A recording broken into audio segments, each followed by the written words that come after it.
여러분, 사람 때문에 잠을 설치는 밤이 있었다면 그건 여러분이 약해서가 아닙니다. 관계라는 것은 몸의 상처와 달리 겉으로 피가 보이지 않기 때문에 아프다는 사실을 더 늦게 깨닫게 됩니다.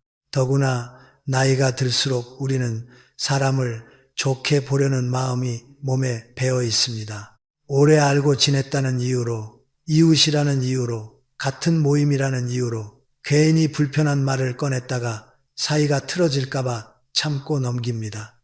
그런데 바로 그 참고 넘기는 습관이 어떤 사람에게는 여러분을 만만하게 만드는 신호가 되기도 합니다. 그래서 오늘 저는 여러분이 다시는 사람 때문에 피눈물 흘리지 않도록 겉모습이 아니라 본색을 알아보는 기준을 말씀드리려 합니다. 위험한 사람은 대개 처음부터 위험하게 보이지 않습니다. 오히려 살갑습니다. 말투가 친절하고 내 형편을 살피는 듯하고 내가 힘들 때 위로도 해줍니다. 그래서 우리는 믿습니다. 아, 이 사람은 괜찮은 사람이구나. 그런데 어느 날 아주 사소한 일상에서 예상치 못한 순간에 그 사람의 진짜 얼굴이 툭 튀어나옵니다. 사람의 본성은 꾸며낸 표정이 아니라 무의식적으로 새어나오는 반응 속에 숨어 있기 때문입니다. 큰 사건이 아니라 작은 순간에 드러납니다. 그 작은 순간이 반복되면 여러분 마음은 조금씩 달아갑니다. 이상하게 불편하고 만나고 나면 지치고 집에 돌아와서도 생각이 끊기지 않습니다. 그런데도 우리는 스스로를 탓합니다. 내가 예민한가? 내가 너무 까다로운가? 아닙니다. 여러분의 감각은 틀리지 않습니다. 다만 그 감각을 믿지 못하게 만드는 정과 미안함이 우리 안에 너무 커졌을 뿐입니다. 제가 오늘 가장 먼저 말씀드리고 싶은 기준은 이것입니다. 관계에서 정말 무서운 일은 다툼이 아닙니다. 누군가와 의견이 다르고 언성이 높아지는 일은 누구에게나 있을 수 있습니다. 더 무서운 것은 책임의 방향이 뒤집히는 것입니다. 잘못은 저쪽에 있는데 죄책감은 이쪽이 떠안는 구조가 만들어질 때 그 관계는 여러분을 갉아먹습니다. 그리고 그 구조를 만드는 사람들의 첫 번째 특징이 있습니다. 바로 자신의 잘못을 절대 인정하지 않는 사람입니다. 여러분, 실수는 누구나 합니다. 나이와 상관없이 아무리 똑똑한 사람도 실수를 합니다. 중요한 것은 실수 자체가 아니라 그 다음입니다. 미안하다 한마디가 관계를 살립니다. 인정하고 고치면 그 실수는 오히려 신뢰를 깊게 만들기도 합니다. 그런데 어떤 사람은 그 한마디를 끝내 하지 않습니다. 분명히 본인이 날짜를 잘못 잡았고 본인이 확인을 하지 않았고 본인이 착각했는데도 입에서 나오는 말은 늘 똑같습니다. 그 앱이 이상했어. 네가 정확히 말 안 했잖아. 요즘 내가 정신이 없었어. 말이 길어지고 설명이 많아지고 결론은 항상 하나입니다. 내 잘못이 아니다. 이 사람에게는 사실이 중요한 게 아닙니다. 자기 체면이 더 중요합니다. 내가 틀릴 수 있다는 사실을 견디지 못합니다. 틀렸다는 말이 곧 내가 부족한 사람이라는 판결처럼 느껴지기 때문입니다. 문제는 여기서 끝나지 않습니다. 이런 사람과 가까이 지내면 여러분이 이상한 역할을 맡게 됩니다. 원래는 그 사람이 사과해야 하는 상황인데 어느새 여러분이 사과하게 됩니다.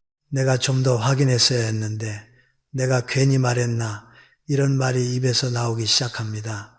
잘못은 저쪽인데 죄책감은 이쪽이 챙깁니다. 이것이 반복되면 여러분은 점점 자신감을 잃습니다. 내가 뭘 해도 불편한 일이 생기는 것 같고 내가 늘 부족한 사람인 것 같고 결국 말수를 줄이게 됩니다. 갈등이 생길까봐 조심하고 또 조심합니다. 그러다 어느 날 관계가 아니라 관리가 되어버립니다. 상대의 기분을 맞추는 관리, 상대의 책임을 대신 짊어지는 관리 말입니다. 여러분, 그건 우정도 아니고 인간관계도 아닙니다. 그건 희생입니다. 정약용 선생은 잘못을 인정하는 것이 진짜 용기다 라는 뜻의 가르침을 남겼습니다. 저는 이 말을 관계의 기준으로 삼아야 한다고 봅니다. 실수를 인정하지 못하는 사람은 성장할 수 없습니다. 배울 일이 없기 때문입니다. 모든 일이 남 탓이니 스스로 고칠 이유도 없습니다. 같은 실수를 반복하고 매번 다른 핑계를 붙일 뿐입니다. 그리고 그 반복의 비용은 누가 치르느냐? 옆에 있는 사람이 치릅니다. 가장 가까운 사람이 치릅니다. 여러분이 치릅니다. 그래서 저는 여러분께 묻고 싶습니다. 지금 여러분 곁에 명백한 잘못 앞에서도 미안하다는 말 한마디를 못하는 사람이 있습니까? 그 사람이 여러분의 마음을 존중하는 사람일까요? 존중은 말이 아니라 태도에서 나옵니다. 잘못을 인정하는 태도, 그것이 상대를 사람으로 대하는 최소한의 예의입니다. 혹시 여러분은 이렇게 생각하실지 모릅니다. 그래도 그 사람도 사정이 있겠지. 물론 사정은 있을 수 있습니다. 하지만 사정이 있다고 해서 책임이 사라지지는 않습니다. 피곤해도 힘들어도 바빠도 잘못을 했으면 인정할 수 있어야 합니다. 인정하지 못하는 사람은 결국 누군가에게 책임을 떠넘길 사람입니다. 그리고 그 누군가가 여러분이 될 가능성이 큽니다. 특히 여러분이 착하고 참고 관계를 지키려는 사람이면 그럴수록 더 그렇습니다. 착한 사람은 쉽게 이용당합니다. 왜냐하면 착한 사람은 마지막까지 내가 참으면 되지라고 생각하기 때문입니다. 그런데 그 참음은 덕이 아니라 상대에게는 더 해도 된다는 허락이 될 때가 있습니다. 이제부터는 단호해지셔야 합니다. 관계는 노력으로만 유지되는 것이 아닙니다. 서로 책임을 나눌 때 유지됩니다. 한쪽이 계속 인정하지 않으면 관계는 기울어집니다. 여러분이 한 발 양보하면 상대는 두 발을 요구합니다. 여러분이 한 번 대신 사과하면 상대는 다음에도 대신 사과하길 기대합니다. 그러다 보면 어느 순간 여러분의 삶에서 평온이 사라집니다. 마음이 늘 무겁고 만남이 부담이 되고 연락이 오면 심장이 먼저 긴장합니다. 여러분, 그런 관계는 오래 갈수록 여러분을 늙게 만듭니다. 얼굴빛이 어두워지고 말이 줄고 자신이 작아집니다. 저는 여러분이 더 이상 그렇게 살지 않기를 바랍니다. 나이가 들수록 더 중요한 것은 체면이 아니라 평온입니다. 사람을 많이 아는 것이 아니라 마음이 편한 사람을 곁에 두는 것입니다. 그러니 첫 번째 기준을 분명히 하십시오. 명백한 잘못 앞에서 인정하지 않고 핑계부터 찾는 사람, 그 사람은 언젠가 반드시 여러분에게 책임을 떠넘깁니다. 그때 여러분이 상처받기 전에 지금부터 거리 두는 연습을 하십시오. 그것은 냉정함이 아니라 자기 자신을 지키는 성숙함입니다.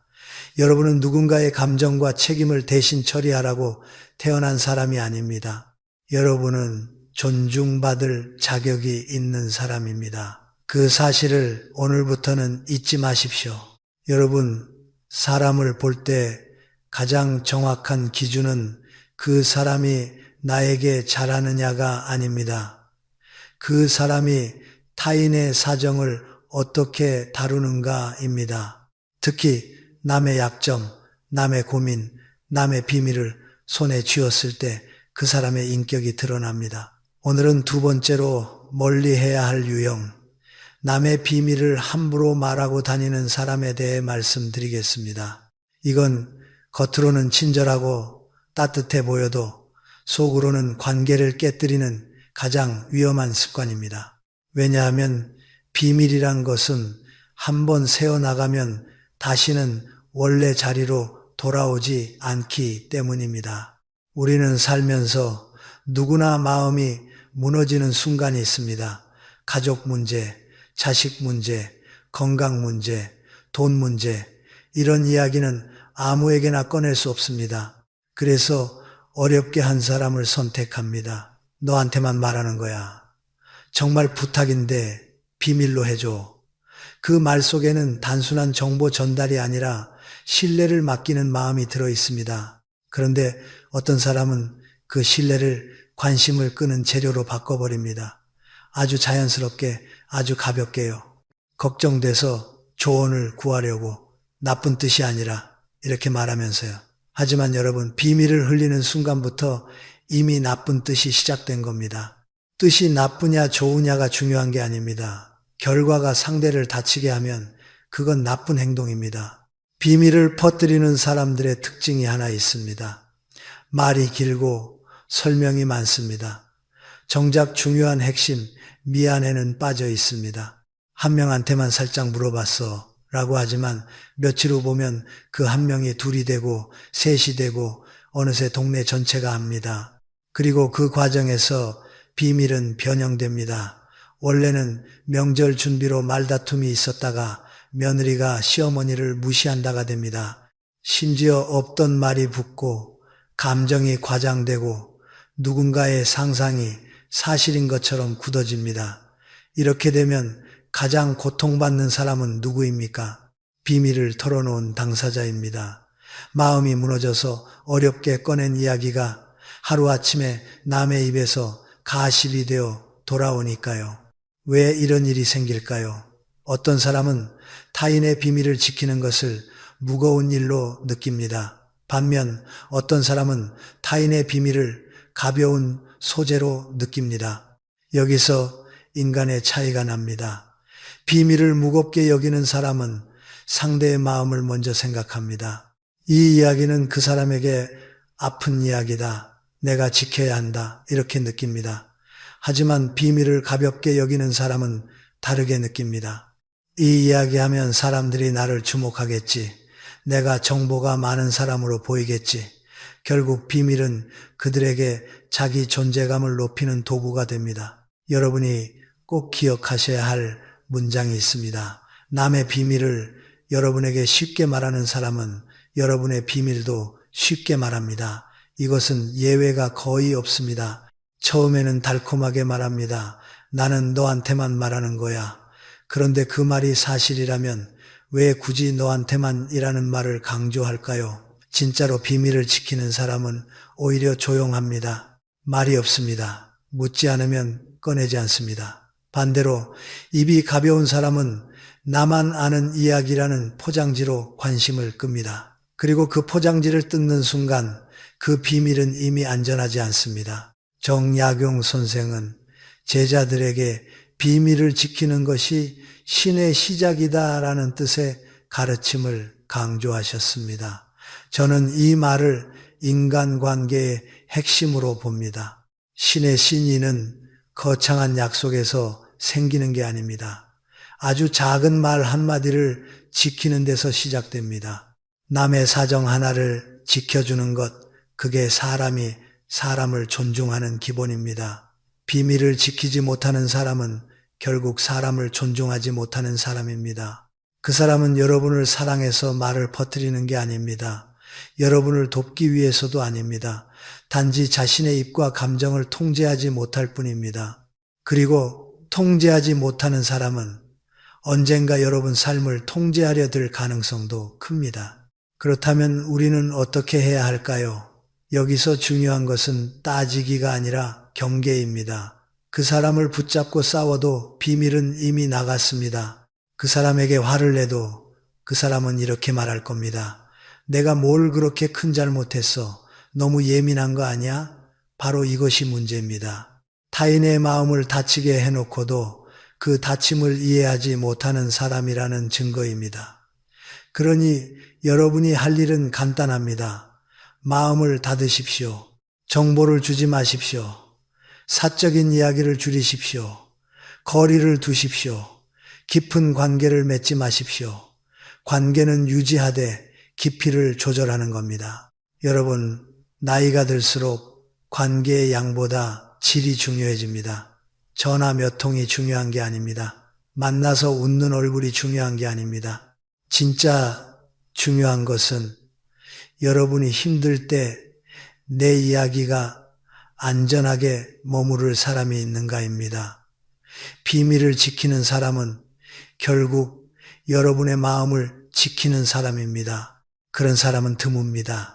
그래서 더 소중합니다. 반대로 비밀을 퍼뜨리는 사람은 여러분을 이야깃거리로 만드는 사람입니다. 그런 사람 곁에서 여러분의 마음이 편할 수 없습니다. 제가 여러분께 제안 드립니다. 앞으로 누군가에게 고민을 말하기 전 딱 한 가지를 확인하십시오. 그 사람이 다른 사람의 이야기를 나에게 어떻게 말해왔는가? 늘 누군가의 사정을 재미있게 전하고 내가 들었는 대로 시작하는 사람이었다면 그 사람에게는 여러분의 비밀을 맡기지 마십시오. 그것은 신뢰가 아니라 위험을 맡기는 겁니다. 여러분의 마음은 실험 대상이 아닙니다. 이제 여러분은 관계를 더 조심스럽게 선택하실 나이입니다. 참아주는 관계가 아니라 존중받는 관계를 선택하셔야 합니다. 비밀을 지키지 못하는 사람과는 피상적인 인사만 나누십시오. 깊은 마음은 깊은 사람에게만 주십시오. 그게 여러분의 평온을 지키는 길입니다. 여러분, 인간관계에서 상처가 깊어지는 순간은 싸웠을 때가 아닙니다. 내가 마음을 꺼냈는데 그 마음이 제대로 도착하지 않았을 때입니다. 말을 했는데도 듣는 사람이 없는 느낌. 속상한 이야기를 했는데도 위로는커녕 내 이야기가 공중에서 사라져버리는 느낌. 그럴 때 사람은 묘하게 허탈해지고 더 외로워집니다. 오늘은 세 번째로 멀리해야 할 유형, 모든 대화를 자기 이야기로 끝내는 사람에 대해 말씀드리겠습니다. 이런 사람은 겉으로는 대화를 잘하는 것처럼 보입니다. 말도 많고 경험도 많은 듯하고 분위기도 띄웁니다. 그런데 여러분이 진짜 힘든 이야기를 꺼내는 순간 이상한 일이 벌어집니다. 여러분의 이야기가 시작되자마자 그 사람의 입에서 이런 말이 나옵니다. 아, 그거 나도 말이야. 그리고 곧바로 방향이 바뀝니다. 내가 더 심했어. 나는 이렇게 해결했어. 여러분이 혈압이 걱정된다고 하면 그 사람은 양파즙 이야기를 20분 합니다. 여러분이 가족 문제로 마음이 무겁다고 하면 그 사람은 자기 자식 이야기로 넘어갑니다. 여러분은 분명 내 마음을 말했는데 결국 그 사람의 무대가 됩니다. 여기서 핵심은 말의 양이 아닙니다. 관심의 방향입니다. 대화는 두 사람이 함께 만들어야 합니다. 그런데 어떤 사람은 대화를 상대의 마음을 만나는 자리가 아니라 자기를 드러내는 자리로만 씁니다. 그러면 여러분은 어떻게 됩니까? 점점 말이 줄어듭니다. 어차피 말해봤자 끊길 거라 합니다. 어차피 말해봤자 나도로 덮일 거라 합니다. 결국 여러분은 듣는 사람, 맞장구 치는 사람, 고개 끄덕이는 사람으로 굳어집니다. 그리고 집에 돌아오면 더 공허해집니다. 친구를 만났는데도 마음이 채워지지 않았기 때문입니다. 오히려 내가 왜 만났지? 라는 생각이 들고 만남이 부담이 됩니다. 왜 이런 사람이 생길까요? 이런 사람들은 대개 공감이 부족합니다. 공감이란 상대의 감정을 따라가며 지금 당신이 힘들겠구나를 느끼는 능력입니다. 그런데 공감이 부족한 사람은 상대의 감정을 느끼지 못하고 정보를 처리만 합니다. 혈압이 높다? 그러면 해결책을 말해야지 이렇게 생각합니다. 그래서 위로 대신 처방을 내놓고 질문 대신 자기 경험을 늘어놓습니다. 문제는 여러분이 원하는 것이 해결책이 아닐 때가 많다는 겁니다. 사람은 종종 해결보다 이해가 필요합니다. 그래, 많이 걱정됐겠구나. 그 마음이 힘들었겠다. 이 한마디가 사람을 살립니다. 그런데 자기 이야기로 끝내는 사람은 그 한마디를 못합니다. 아니, 그 한마디의 가치를 모릅니다. 더 무서운 특징이 있습니다. 이런 사람들은 대화를 경쟁으로 만들어버립니다. 여러분이 무릎이 아프다 하면 나는 더 아파로 갑니다. 여러분이 요즘 힘들다 하면 나도 옛날에 더 힘들었어가 됩니다. 여러분의 기쁨도 마찬가지입니다. 좋은 일이 있었다 하면 나는 더 큰 일이 있었어로 덮어버립니다. 그러면 여러분은 어떤 감정을 배우게 됩니까? 기쁨도 말하지 못하고 슬픔도 말하지 못합니다. 결국 그 사람 앞에서 여러분의 감정은 점점 숨게 됩니다. 관계가 깊어지는 게 아니라 여러분이 줄어드는 관계가 됩니다. 정약용 선생은 듣는 것이 말하는 것보다 어렵고 귀하다는 뜻의 말씀을 남겼습니다. 저는 이 말을 정말 중요한 기준으로 삼아야 한다고 봅니다. 말하는 것은 누구나 합니다. 하지만 들어주는 것은 아무나 못합니다. 들어준다는 것은 상대의 말이 끝날 때까지 기다리는 인내이고 상대의 감정을 존중하는 태도이며 내가 지금 더 말하고 싶은 욕구를 잠시 내려놓는 절제입니다. 이 절제가 없는 사람은 결국 관계에서 상대를 사람으로 만나지 못하고 내가 비추는 거울로만 사용하게 됩니다. 여러분, 한번 이렇게 생각해 보십시오. 나는 그 사람 이야기를 너무 많이 알고 있습니다. 그 사람의 가족사, 건강, 취미, 분노, 자랑, 불만까지 다 압니다. 그런데 그 사람은 나에 대해 얼마나 알고 있을까요? 내 마음이 어떤지, 내가 무엇을 두려워하는지, 내가 무엇에 기뻐하는지 그 사람은 모릅니다. 관심이 없기 때문입니다. 관심이 없으면 질문이 없습니다. 질문이 없으면 공감도 없습니다. 그러니 관계는 자연스럽게 얕아집니다. 오래 만났다고 해서 깊어지는 게 아닙니다. 깊어지는 관계는 내 이야기가 안전하게 머무를 곳이 있는 관계입니다. 그렇다면 우리는 어떻게 해야 할까요? 우선 여러분이 스스로를 탓하지 마십시오. 내 말이 재미없나? 내가 표현을 못했나? 아닙니다. 문제는 표현이 아니라 구조입니다. 상대가 처음부터 받을 그릇이 없었던 겁니다. 그 다음은 분명히 해야 합니다. 대화의 균형을 지키십시오. 여러분이 한 문장을 말하면 상대가 두 문장으로 빼앗는 관계는 오래 갈수록 여러분을 지치게 합니다. 처음에는 그 사람 원래 말이 많아 라고 넘기지만 그 반복이 결국 여러분의 마음을 비웁니다. 방법은 간단합니다. 첫째, 중요한 이야기를 그 사람에게 하지 마십시오. 둘째, 만남의 시간을 줄이십시오. 셋째, 깊은 관계를 맺지 마십시오. 그리고 넷째, 여러분의 이야기를 진심으로 들어주는 사람에게 시간을 쓰십시오. 여러분의 말에 귀 기울이고 중간에 끊지 않고 질문하고 그랬구나라고 받아주는 사람, 그런 사람이 진짜 사람입니다. 여러분, 나이가 들수록 우리는 더 이상 아무에게나 마음을 줄 시간이 없습니다. 관계는 선택입니다. 그리고 그 선택의 기준은 단순합니다. 내가 그 사람을 만나고 난 뒤 마음이 편해지는가, 더 고갈되는가, 대화는 에너지를 채워야 합니다. 그런데 만나고 나면 늘 허탈하고 말하고 싶은 마음이 사라지고 집에 돌아와 더 외로워진다면 그 관계는 이미 답이 나와 있습니다. 여러분의 목소리가 사라지는 곳에서는 여러분의 삶도 작아집니다. 이제는 여러분의 목소리를 존중해주는 사람 곁에 머무십시오. 그것이 남은 인생의 품격입니다. 여러분, 인간관계에서 가장 피곤한 사람은 나쁜 말을 하는 사람이 아닙니다. 감정을 통제하지 못하는 사람입니다. 말이 독해도 시간이 지나면 잊히는 경우가 있습니다. 하지만 감정이 폭발하는 사람 옆에 있으면 여러분의 몸이 먼저 반응합니다. 심장이 조마조마해지고 말이 조심스러워지고 약속 전부터 피곤해집니다. 오늘은 네 번째로 멀리해야 할 유형, 감정을 다스리지 못하고 폭발하는 사람에 대해 말씀드리겠습니다. 이런 사람들은 대개 이렇게 시작합니다. 아주 사소한 일에서 갑자기 목소리가 커집니다. 커피가 5분 늦게 나왔다고 직원에게 날이 선 말이 튀어나옵니다. 왜 이렇게 늦어? 확인도 안 하고 내오나. 상대가 사과해도 멈추지 않습니다. 분노의 크기가 상황의 크기와 맞지 않습니다. 우리는 그 장면을 보면서 속으로 이렇게 느낍니다. 저 정도 일로 저렇게까지 화낼 일인가? 그렇습니다.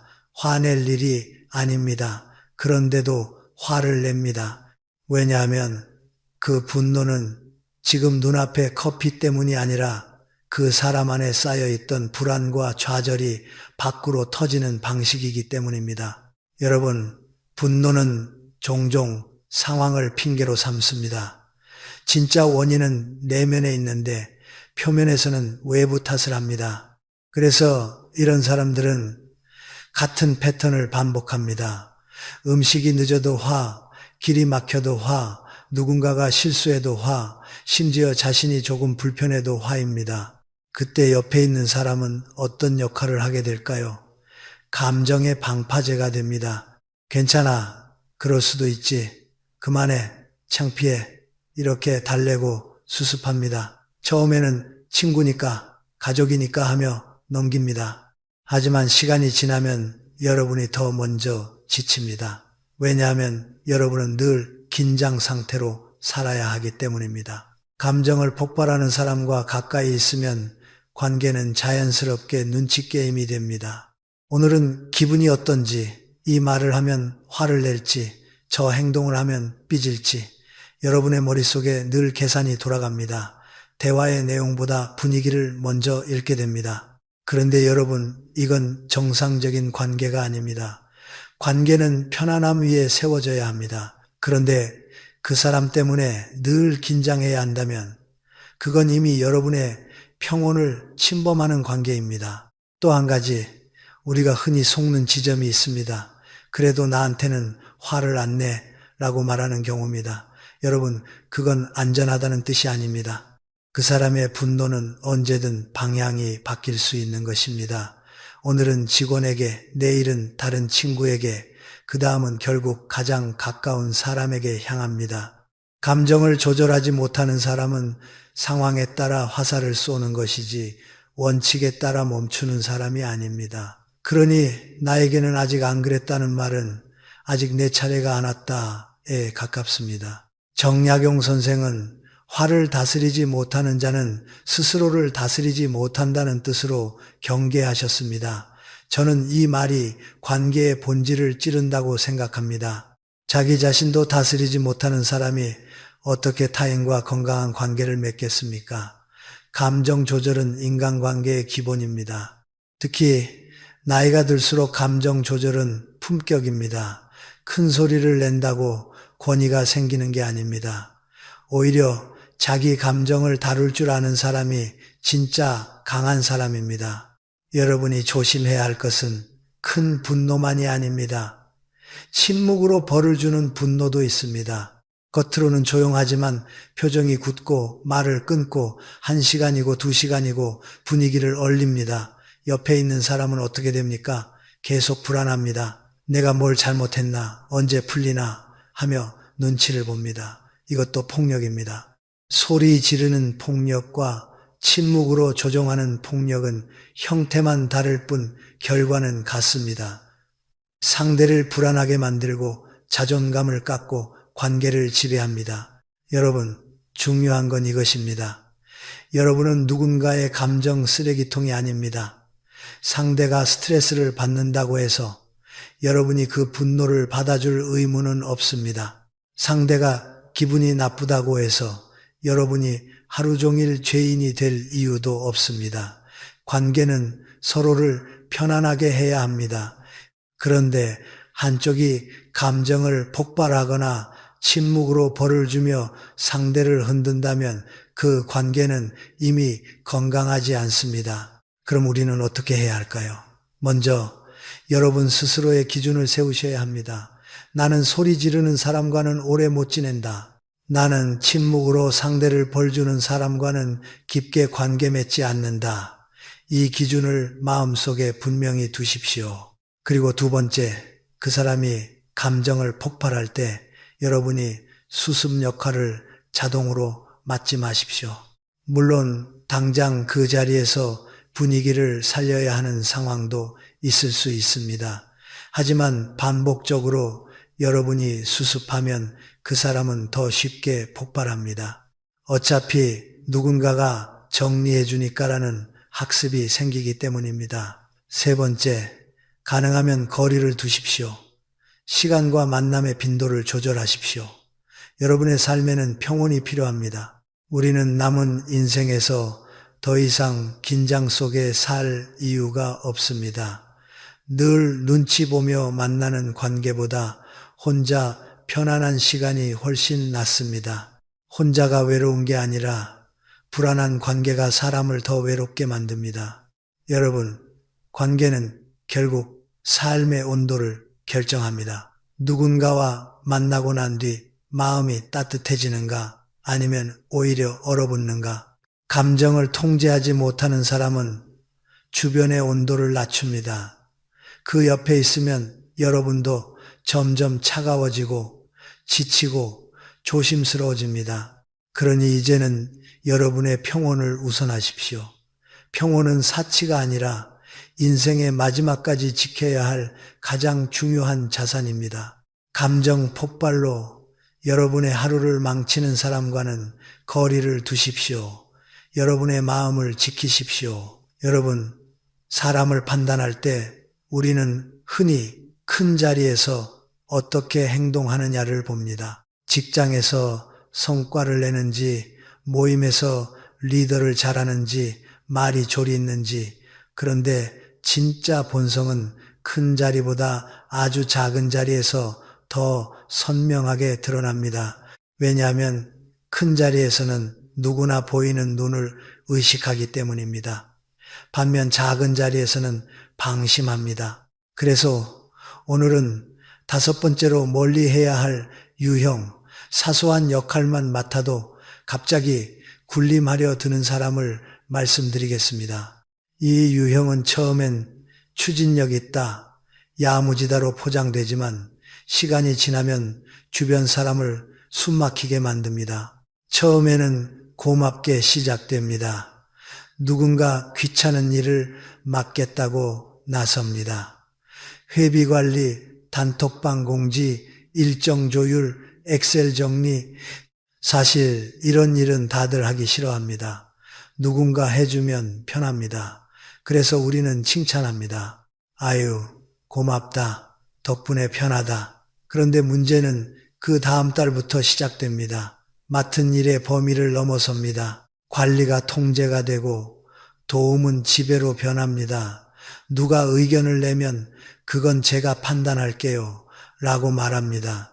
투표로 정하자는 말에는 표정을 굳힙니다. 자기 허락 없이는 아무것도 못하게 만듭니다. 회비 관리자였는데 어느새 회장처럼 행동합니다. 여러분, 이 변화가 왜 무섭냐 하면 그 사람이 진짜 권력을 가진 것도 아닌데도 이렇게 변한다는 점입니다. 이런 사람들의 내면에는 흔히 공통점이 있습니다. 작은 고난으로도 자신을 크게 느끼고 싶은 욕구가 큽니다. 평소에는 자존감이 불안정합니다. 스스로를 믿지 못합니다. 그러니 남을 통제함으로써 자기 가치를 확인하려 합니다. 내가 결정권자야. 내 말이 기준이야. 이런 방식으로 자기 존재를 증명합니다.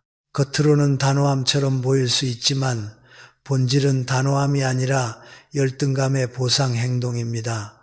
내가 약하다는 느낌을 지우기 위해 누군가를 아래로 두고 싶은 겁니다. 여러분이 여기서 반드시 알아야 할 것은 이 유형이 가진 가장 위험한 습관입니다. 권한을 봉사가 아니라 특권으로 여긴다는 점입니다. 봉사는 모두를 편하게 하는 방향으로 흐릅니다. 투명하게 공유하고 의견을 모으고 결과를 정리합니다. 하지만 특권은 다릅니다. 특권을 가진 사람은 정보를 독점합니다. 결정 과정을 숨깁니다. 그리고 자신을 거치게 만듭니다. 제가 해야 합니다. 제가 알아서 합니다. 라는 말이 늘어나면 실제로는 나를 통과하지 않으면 안 된다는 구조가 만들어집니다. 그러면 모임은 어떤 분위기가 됩니까? 자유롭게 말하지 못합니다. 이거 해도 되나? 저거 말하면 기분 나빠할까? 이런 조심이 늘어납니다. 결국 사람들은 모임이 즐거워서가 아니라 눈치 보느라 피곤해집니다. 정약용 선생은 목민심서에서 작은 권세를 휘두르는 자를 경계하라는 취지의 경고를 남겼습니다. 저는 이 말이 지금에도 그대로 적용된다고 봅니다. 작은 자리에서 교만한 사람은 큰 자리에서 더 위험해집니다. 작은 일에서도 사람을 깔보고 통제하려 드는 사람이 더 큰 권한을 갖게 되면 어떻게 될까요? 반대하는 사람을 불편해할 것이고 결국 배제하려 할 겁니다. 처음에는 일을 잘 굴린다는 명분으로 시작하지만 마지막엔 사람을 굴리는 방식으로 끝납니다. 여러분이 특히 조심해야 할 것은 이런 사람과 함께 있을 때 여러분 자신이 변한다는 사실입니다. 처음에는 그냥 저 사람이 깐깐한가 보다 하고 넘어갑니다. 그런데 시간이 지나면 여러분이 먼저 움츠러듭니다. 원래 여러분은 자유롭게 의견을 내던 사람이었는데 어느 순간부터 허락을 구합니다. 이거 괜찮을까요?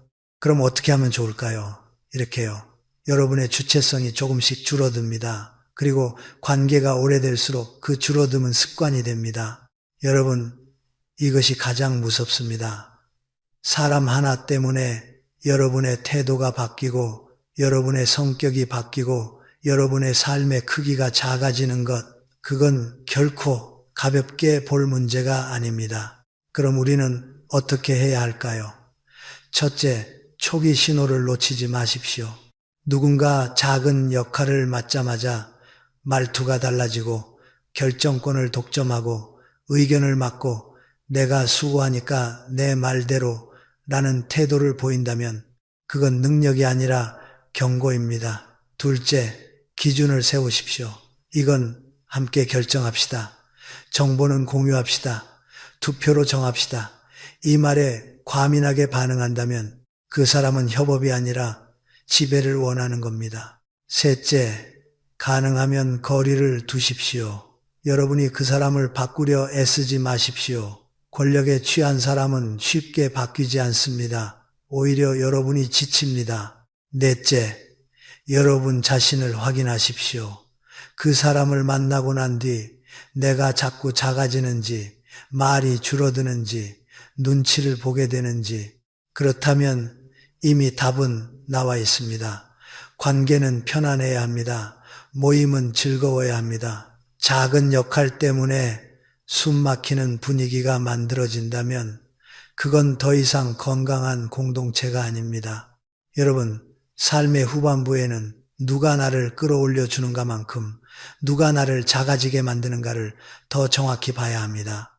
작은 권한에 취해 군림하려는 사람은 여러분을 동등한 사람으로 보지 않습니다. 아래 사람으로 봅니다. 그래서 여러분이 점점 허락을 구하게 만듭니다. 그러나 여러분은 누군가의 허락을 받아야 사는 사람이 아닙니다. 여러분은 존중받아야 할 사람이고 동등한 관계 속에서 편안하게 살아야 할 사람입니다. 그러니 작은 권력에 취한 사람을 멀리 하십시오. 그게 여러분의 품격을 지키는 길입니다. 여러분, 사람의 인격을 가장 정확히 보여주는 장면이 있습니다. 그 사람이 나에게 어떻게 하느냐가 아닙니다. 자기보다 약한 사람에게 어떻게 하느냐입니다. 오늘은 6번째로 멀리 해야 할 유형, 상대의 위치에 따라 태도가 180도 바뀌는 사람에 대해 말씀드리겠습니다. 이 유형은 겉으로는 사교적이고 예의 바른 것처럼 보입니다. 그런데 한 번만 유심히 보면 그 예의가 인격이 아니라 계산이라는 것을 금방 알 수 있습니다. 이런 사람들은 보통 이런 모습을 보입니다. 식당에서 직원이 메뉴판을 가져오는데도 눈을 마주치지 않습니다. 물 먼저 가져와요. 이거 다시 데워와요. 말투는 명령이고 주세요나 감사합니다 같은 말이 없습니다. 조금만 일이 늦어져도 표정이 굳고 짜증이 올라옵니다. 계산할 때 카드가 한 번에 안 찍히면 직원에게 불만을 쏟아냅니다. 옆에 있는 사람은 민망합니다. 상황이 크지 않은데도 분위기가 험해집니다. 그런데 더 소름 돋는 장면은 그 다음에 나옵니다. 우연히 그 장소에서 윗사람으로 보이는 누군가를 만나는 순간 그 사람의 얼굴이 바뀝니다. 목소리가 부드러워지고 미소가 환해지고 고개를 깊이 숙입니다. 조금 전까지 직원에게 날카롭던 사람이 맞나 싶을 정도입니다. 여러분, 이 변화는 단순한 예의가 아닙니다. 예의는 누구에게나 같습니다. 진짜 예의는 상황에 따라 바뀌지 않습니다. 그런데 태도가 바뀌는 사람은 관계를 사람 대 사람으로 보지 않습니다. 관계를 위아래로 나눕니다. 도움이 되는 사람인가, 도움이 안 되는 사람인가, 내게 이익이 되는 사람인가, 이익이 없는 사람인가. 그래서 높은 사람 앞에서는 극진하게 굽신거리고 약한 사람 앞에서는 거칠어집니다. 이건 성격 문제가 아닙니다. 세계관의 문제입니다. 사람을 존재로 보지 않고 도구로 봅니다. 이런 사람의 내면에는 대개 강한 불안이 있습니다. 자기 자리에 대한 불안, 인정받지 못할까 하는 불안, 남보다 뒤처질까 하는 불안. 그래서 그 불안을 잠재우는 방법으로 서열 확인을 합니다. 높은 사람 앞에서는 자신을 낮추며 안전을 확보하고 낮은 사람 앞에서는 상대를 낮추며 자신이 위에 있음을 확인합니다. 결국 그 사람이 하는 행동은 예의가 아니라 자기 불안을 진정시키는 의식입니다. 그런데 그 의식의 비용은 누구가 치릅니까? 약한 사람이 치르고 옆에 있는 사람이 치릅니다. 분위기가 망가지고 관계가 불편해지고 결국 여러분까지 긴장하게 됩니다. 여러분이 이 유형을 특히 경계해야 하는 이유가 있습니다. 이 사람은 지금은 여러분에게 친절할 수 있습니다. 왜냐하면 지금 여러분이 괜찮은 위치에 있고 도움이 될 수 있는 사람으로 보이기 때문입니다. 하지만 여러분이 힘들어지는 순간, 여러분이 더 이상 쓸모가 없다고 판단되는 순간 태도는 바뀝니다. 지금의 친절은 인격에서 나온 것이 아니라 조건에서 나온 것이기 때문입니다. 조건이 바뀌면 친절도 사라집니다. 그러니 우리는 한 가지를 반드시 확인해야 합니다. 그 사람이 나에게 잘해주는가가 아니라 아무 이득이 없는 사람에게도 잘하는가입니다. 정약용 선생은 아랫사람을 대하는 태도가 그 사람의 진짜 품격이라는 취지로 경계하셨습니다. 저는 이 말을 매우 실용적인 기준으로 삼으라고 권하고 싶습니다. 높은 사람 앞에서 예의 바른 건 쉽습니다. 칭찬도 받을 수 있고 얻을 것도 있습니다. 하지만 아무런 이익이 없는 사람에게도 같은 존중을 보이는 것은 어렵습니다. 그래서 바로 거기서 인격이 드러납니다. 식당 직원, 청소하시는 분, 경비원, 택배기사, 콜센터 상담원, 이런 분들에게 무례한 사람은 여러분에게도 결국 무례해질 사람입니다. 처음엔 여러분에게만 예외로 친절할 수 있습니다. 그러나 그건 예외가 아니라 기간 한정 서비스입니다. 여러분, 이런 사람과 오래 지내면 여러분도 상처를 입지만 더 무서운 건 여러분의 가치관이 흔들린다는 겁니다. 세상은 원래 그래. 강한 사람이 이기는 거야. 이런 말이 입에 붙기 시작합니다. 그리고 어느 순간 여러분도 누군가에게 무례해질 수 있습니다. 인간은 옆에 있는 사람의 온도를 닮아가기 때문입니다. 그래서 우리는 단지 나에게 피해를 주는가만 보지 말고 내가 어떤 사람이 되게 만드는가를 봐야 합니다. 약자를 무시하는 사람 곁에 있으면 여러분의 마음도 거칠어지고 삶이 피곤해집니다. 그럼 우리는 어떻게 해야 할까요? 첫째, 관찰하십시오. 여러분 앞에서는 친절한데 다른 사람 앞에서는 무례한지, 특히 서비스 노동자나 약한 위치에 있는 사람 앞에서 말투가 거칠어지는지, 둘째, 그 장면을 보고도 원래 성격이 급해서 라고 합리화하지 마십시오. 성격이 급해도 예의는 지킬 수 있습니다. 급함은 변명이지 이유가 아닙니다. 셋째, 그런 장면이 반복된다면 관계의 깊이를 조절하십시오. 깊게 엮이지 마십시오. 함께 여행, 돈 거래, 공동 프로젝트 같은 얽힘을 만들지 마십시오. 이런 사람과 얽히면 여러분이 불리해지는 순간 태도가 바뀌며 더 크게 다칠 수 있습니다. 여러분, 나이가 들수록 우리는 더 분명한 기준이 필요합니다.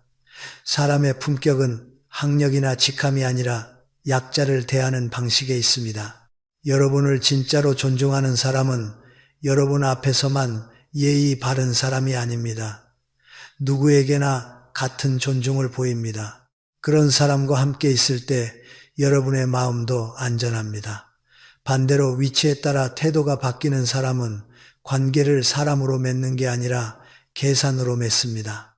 계산으로 맺어진 관계는 계산이 끝나면 끝납니다. 그러니 지금이 그 사람을 볼 때입니다. 말이 아니라 장면을 보십시오. 약자 앞에서 드러나는 태도, 그게 그 사람의 진짜 얼굴입니다.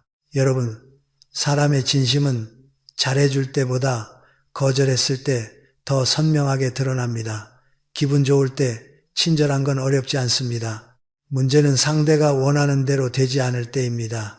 그 순간에도 존중이 유지되는가, 아니면 태도가 확 바뀌는가. 오늘은 7번째로 멀리 해야 할 유형, 부탁을 거절하면 태도가 돌변하는 사람에 대해 말씀드리겠습니다. 이 유형은 처음에는 천사처럼 다가옵니다. 하지만 끝은 늘 같습니다. 거래였다는 것이 드러납니다. 어떤 사람이 꾸준히 여러분을 챙깁니다. 안부를 묻고 과일을 가져오고 반찬도 나눠주고 혼자 있으면 심심하지 않냐고 마음까지 써줍니다. 여러분은 고맙습니다. 이렇게까지 안 해도 된다고 말해도 그 사람은 웃으며 말합니다. 좋아서 하는 거야. 이 말이 참 따뜻하게 들립니다. 그래서 우리는 믿습니다. 아, 이 사람은 정말 정이 많은 사람이구나. 그런데 시간이 지나 그 사람이 조심스럽게 한 가지를 꺼냅니다. 명의를 빌려달라거나 보증을 서달라거나 돈을 잠깐 빌려달라거나 누군가에게 부탁을 전해달라거나 그 부탁은 겉으로는 작아 보이지만 여러분 인생을 흔들 수 있는 부탁일 때가 많습니다. 여러분이 그 부탁을 거절합니다. 이유는 충분합니다. 원칙이 있고 가족과의 약속이 있고 살아오며 배운 교훈이 있기 때문입니다. 여러분은 미안하다고 말합니다. 마음은 있지만 어렵다고 말합니다. 그런데 바로 그 순간 그 사람의 표정이 바뀝니다. 목소리가 달라지고 말이 짧아지고 서운함이 아니라 분노와 계산이 섞인 기운이 올라옵니다. 그동안 내가 얼마나 챙겼는데 이럴 줄 알았으면 끝까지 말하지 않아도 뜻은 분명합니다. 투자 대비 수익이 없다는 불만입니다. 그리고 그 다음 날부터 연락이 뚝 끊깁니다. 길에서 마주쳐도 인사만 하고 지나갑니다. 과일도 반찬도 안부도 사라집니다. 여러분은 허탈합니다. 1년의 친절이 진심이 아니었나? 바로 그겁니다. 진심이 아니라 계산이었습니다. 여러분, 이 유형이 가장 무서운 이유는 친절이 미끼로 쓰인다는 점입니다. 친절 자체는 좋은 것입니다. 우리는 친절한 사람에게 마음이 열립니다. 그런데 어떤 사람은 친절을 순수한 마음이 아니라 심리적 빚을 쌓는 도구로 씁니다. 오늘은 반찬을 주고 내일은 안부를 묻고 그 다음은 도와주고 그렇게 쌓아두는 겁니다. 그리고 언젠가 큰 부탁을 꺼낼 때 상대가 거절하기 어렵게 만듭니다. 내가 이만큼 했는데 라는 압박이 작동하니까요. 이것은 관계가 아닙니다. 거래입니다. 거래는 항상 계산서를 요구합니다. 정약용 선생은 진짜 관계는 이익이 아니라 마음으로 맺어진다는 취지로 말씀하셨습니다. 저는 이 말을 여러분이 뼛속에 새기셨으면 합니다. 마음으로 맺어진 관계는 여러분이 거절해도 무너지지 않습니다. 오히려 이해합니다. 그럴 수도 있지. 내 사정이 있겠지. 하며 관계는 그대로 유지됩니다. 왜냐하면 그 관계의 목적이 얻어내기가 아니라 함께하기이기 때문입니다. 하지만 거래로 맺어진 관계는 다릅니다. 이익이 안 되면 끝입니다. 거절은 곧 손해로 해석되고 손해가 확정되면 철수합니다. 그래서 거절 한 번에 태도가 달라집니다. 여러분이 여기서 절대 속지 말아야 할 말이 있습니다. 명의만 빌리는 거야. 보증만 서주면 돼. 절대 피해 안 가. 이런 말입니다. 인생에서 가장 위험한 부탁은 늘 간단하다는 얼굴을 하고 옵니다. 정말 간단했다면 왜 그 사람이 스스로 하지 못할까요? 왜 굳이 여러분이 필요할까요? 부탁이라는 건 결국 자기 부담을 남에게 옮기는 행위입니다. 특히 보증, 명의, 돈, 이 세 가지는 인간관계에서 가장 많은 비극을 만들었습니다. 그리고 그 비극은 대개 너는 믿을만해서 라는 칭찬으로 포장되어 시작됩니다. 여러분, 믿는 것과 위험을 떠안는 것은 다릅니다. 그렇다면 우리는 어떻게 해야 할까요? 첫째, 거절을 두려워하지 마십시오. 거절은 죄가 아닙니다. 거절은 여러분의 경계를 세우는 행위입니다. 경계가 없는 사람은 결국 이용당합니다. 둘째, 거절했을 때 상대가 보여주는 태도를 기록하십시오. 거절 후에도 존중이 유지되면 그 사람은 사람입니다. 하지만 거절 후에 냉담해지고 비난하고 관계를 끊으면 그 사람은 처음부터 목적을 가지고 접근한 것입니다. 그럴 때 여러분이 해야 할 일은 붙잡는 게 아니라 보내주는 것입니다. 떠나는 사람을 붙잡으면 다음 요구가 더 커집니다. 셋째, 여러분 자신의 마음을 지키십시오. 내가 너무 냉정했나? 내가 미안한가? 이런 죄책감을 느끼게 만드는 것 자체가 그 사람의 전략일 때가 많습니다. 죄책감은 여러분을 약하게 만들고 약해진 마음은 결국 이번 한 번만을 허락하게 만듭니다. 그리고 이번 한 번이 두 번이 되고 세 번이 됩니다. 그러다 큰 사고가 납니다. 여러분이 거절을 지켰다면 이미 여러분은 지혜로운 선택을 하신 겁니다. 죄책감이 아니라 안도감을 느끼셔야 합니다. 다행이다. 지금 알아서. 마지막으로 이 이야기를 꼭 드리고 싶습니다. 사람을 알아보는 것은 평안할 때가 아니라 어려울 때입니다. 손해를 봤을 때, 거절당했을 때, 기대가 깨졌을 때, 그때 본성이 나옵니다. 기분 좋을 때 나오는 웃음은 누구나 할 수 있습니다. 하지만 기대가 꺾였을 때에도 존중을 지키는 사람, 그 사람이 진짜 사람입니다. 여러분은 누군가의 목적이 아닙니다. 여러분은 그 자체로 소중한 사람입니다. 거절 한 번에 사라지는 사람은 애초에 여러분을 사람으로 보지 않았던 겁니다. 그러니 미련 두지 마십시오. 보내주십시오. 그리고 남은 시간은 조건 없이, 계산 없이 여러분을 아끼는 사람에게 쓰십시오. 그것이 노년의 평온이고 삶의 품격입니다. 여러분, 사람을 알아보는 가장 중요한 순간이 언제인지 아십니까? 함께 웃고 있을 때가 아닙니다. 서로 잘 지낼 때가 아닙니다. 손해가 생기거나 억울하거나 불편하거나 마음이 상했을 때입니다. 그때 나오는 한마디, 그때 드러나는 표정, 그때의 행동이 그 사람의 진짜 얼굴입니다. 우리는 오랜 세월 관계를 지켜야 한다는 마음으로 살아왔습니다. 친척이니까, 오래 알고 지냈으니까, 같은 동네니까, 같은 모임이니까, 그래서 불편함을 참고 상처를 삼키고 스스로에게 말합니다. 내가 좀 더 참자. 내가 이해하자. 그런데 여러분, 시간이 길다고 해서 좋은 관계가 되는 건 아닙니다. 가까이 있다고 해서 나를 존중하는 사람이 되는 것도 아닙니다. 오히려 가까우니까 더 함부로 하는 사람이 있습니다. 그럴 때 우리는 이제 결론을 내릴 수 있어야 합니다. 관계는 거리가 아니라 존중으로 유지되는 것이라고요.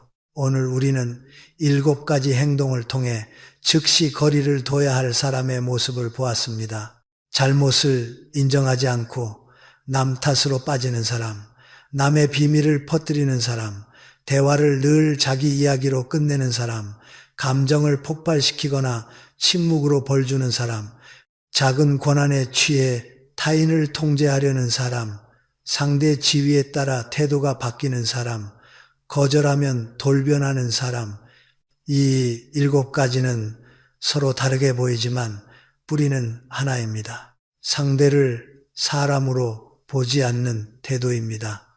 상대의 마음과 존엄을 존중하지 않고 필요와 감정만 앞세우는 태도입니다. 그래서 그들 곁에 있으면 여러분은 점점 작아집니다. 말이 줄고 눈치를 보고 책임을 대신 지고 마음이 달아갑니다. 여러분, 여기서 한 가지를 분명히 해야 합니다. 이런 사람들과 거리를 두는 것은 나쁜 행동이 아닙니다. 내가 너무 냉정한가?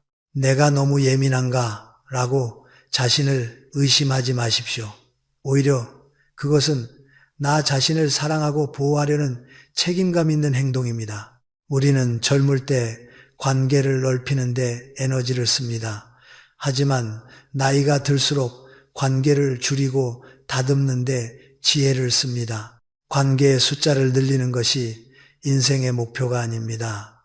마음이 편한 관계, 신뢰가 있는 관계, 존중이 오가는 관계를 남기는 것이 목표입니다. 그러니 이제는 좋은 사람을 찾는 것만큼이나 나를 함부로 대하는 사람 곁에 머물지 않는 것이 중요합니다. 여러분, 마음 한구석에서 이상하다고 느껴지는 기운이 있을 때가 있습니다. 겉으로는 괜찮은데 만나고 나면 피곤합니다. 말로는 친절한데 결정적인 순간에 나를 흔듭니다. 그때 우리는 스스로를 설득합니다. 내가 예민해서 그래. 저 사람도 사정이 있겠지. 오래 봐온 사이인데. 하지만 여러분, 그 불편함은 대개 틀리지 않습니다. 그 불편함은 여러분이 오랜 세월 살아오며 쌓아온 감각입니다. 삶의 경험이 만들어낸 경보입니다. 그 경보를 무시하면 결국 더 큰 대가를 치르게 됩니다. 그러니 이제는 그 불편함을 존중하십시오. 내가 예민한 게 아니라 내 마음이 지금 위험을 느끼는구나. 이렇게 받아들이십시오. 그렇다면 현실적으로 우리는 어떻게 해야 할까요? 저는 세 가지를 권하겠습니다. 첫째, 거리의 종류를 구분하십시오. 완전히 끊어야 할 사람도 있지만 끊을 수 없다면 깊이를 조절해야 합니다. 같은 동네, 같은 친척, 같은 모임이라면 인사와 예의만 남기고 마음을 닫는 방식으로 거리를 둘 수 있습니다. 둘째, 정보를 줄이십시오. 비밀을 퍼뜨리는 사람, 이용하려는 사람에게는 내 사정을 자세히 말하지 마십시오. 말이 줄면 약점이 줄고 약점이 줄면 흔들림이 줄어듭니다. 셋째, 경계선을 말로 세우는 연습을 하십시오. 그건 어렵습니다. 그건 제 원칙입니다. 여기까지 하겠습니다. 짧고 단정하게. 설명을 길게 하면 흔들립니다. 원칙을 길게 말하면 공격받을 틈이 생깁니다. 단정함은 무례가 아닙니다. 단정함은 나를 지키는 언어입니다. 그리고 한 가지 더, 여러분이 반드시 가져야 할 마음이 있습니다. 외로움을 두려워하지 마십시오. 많은 분들이 사람을 끊으면 외롭다고 말합니다. 하지만 여러분, 외로움은 사람의 숫자로 해결되지 않습니다. 불안한 관계 속에 있어도 외롭습니다. 내 마음이 존중받지 못하면 사람들 가운데 있어도 외롭습니다. 반대로 관계가 적어도 마음이 안전하면 삶은 훨씬 편안합니다. 나이가 들수록 필요한 것은 화려한 인간관계가 아니라 마음의 평온입니다. 평온은 누군가가 주는 게 아니라 여러분이 선택해서 지키는 것입니다. 정약용 선생은 유배지에서 사람을 보는 기준을 남겼습니다. 사람의 진짜 얼굴은 기분 좋을 때 나오지 않고 불편할 때 나온다는 뜻입니다. 저는 그 말씀을 이렇게 바꾸어 드리고 싶습니다. 사람은 당신이 거절했을 때, 당신이 약해졌을 때, 당신이 손해를 봤을 때 드러난다. 그러니 여러분이 사람을 볼 때는 그 사람이 여러분에게 잘해주는 순간만 보지 마십시오. 다른 사람에게, 특히 약한 사람에게 어떻게 하는지 보십시오. 그리고 여러분이 원칙을 지켰을 때 그 사람이 어떻게 반응하는지 보십시오. 그 장면이 그 사람의 본질입니다. 여러분, 이제 마지막으로 이 한마디는 꼭 기억하셨으면 합니다. 여러분은 존중받을 자격이 있습니다. 60년, 70년을 살아오며 여러분은 충분히 애쓰셨습니다. 가족을 위해, 자식을 위해, 조직을 위해, 관계를 위해 참아왔습니다. 이제는 여러분 자신을 먼저 생각하셔도 됩니다. 여러분을 힘들게 하는 사람에게 더 이상 마음을 쓰지 않아도 됩니다. 그건 이기적인 것이 아니라 너무 늦게 배운 지혜입니다. 오늘부터는 이렇게 선택하십시오. 나를 작아지게 만드는 사람과는 멀어지고 나를 편안하게 만드는 사람 곁으로 가십시오. 나의 마음을 가볍게 하는 사람에게 시간을 쓰십시오. 나를 존중해 주는 사람에게 웃음을 주십시오. 그리고 무엇보다 여러분 스스로를 존중하십시오. 관계를 정리하는 순간은 아픈 순간이지만 그 아픔 뒤에는 반드시 평온이 옵니다. 여러분의 남은 인생은 그 평온 위에서 더 단단해질 것입니다.